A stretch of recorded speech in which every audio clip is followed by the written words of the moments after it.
উদাহরণ 7, 8 একই রকমের অঙ্ক। আমরা 8 নম্বরটা থেকে 8 নম্বরের লেফট সাইডটা তুললাম এখানে। তোমার পাঠ্য বইয়ে তারা এক নিয়মে করছে, আমরা আরেকটা নিয়মে করি এখানে। দেখো তুমি 1 কে 2 কে লিখতে পারো 1 + 1 মাইনাস কি আছে sin স্কয়ার থিটা।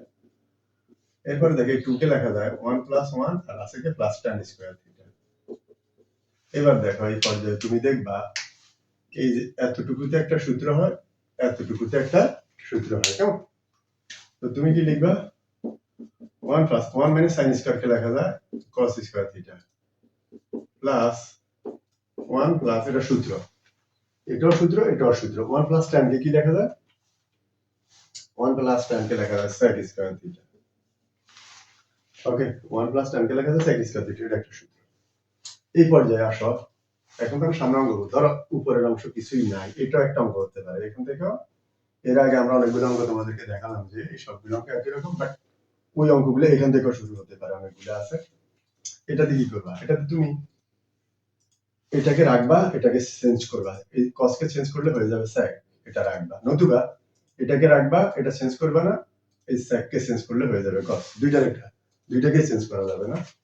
আমরা শুরুটাকে রাখি 1 plus cos square theta plus এই যে 1 প্লাস 1 প্লাস এই sec কে লেখা যায় 1/cos স্কয়ার থিটা, এটা লেখা যায়। এবার দেখো 1 plus cos square theta plus 1, এই যে এটাকে তুমি যদি যোগ করো কিভাবে করবে? এই যে হরের লসাগু করবা। এটা হর কত? cos, এটা হর কত? 1। 1 আর cos এর লসাগু cos স্কয়ার থিটা, মানে 1 cos এ ভাগ করলে cos, cos 1 এর সাথে গেলে cos, cos square theta plus cos cos এ কাটা গেলে ভাগ, cos cos এ ভাগ করলে কত? 1, 1 যাবে উপরে 1 এর সাথে 1। এবার এই পর্যায়ে কি করবা? 1 1 plus cos square theta plus এখানে কি হবে? এই যে উপরের 1 টা লিখবো, লিখে এই লম্বা দাগটা বাক্সিনে, বাক্সিনেকে গুণ লিখলে নিচেরটা উল্টে যাবে, উল্টে কি হবে?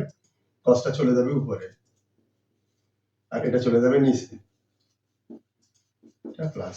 ওকে, এবার তুমি এই পর্যায়ে কি করতে পারো? 1 দ্বারা এটাকে গুণ করা মানে এটাই হবে, 1 আর থাকবে না, তার মানে 1 না লিখলেও চলে।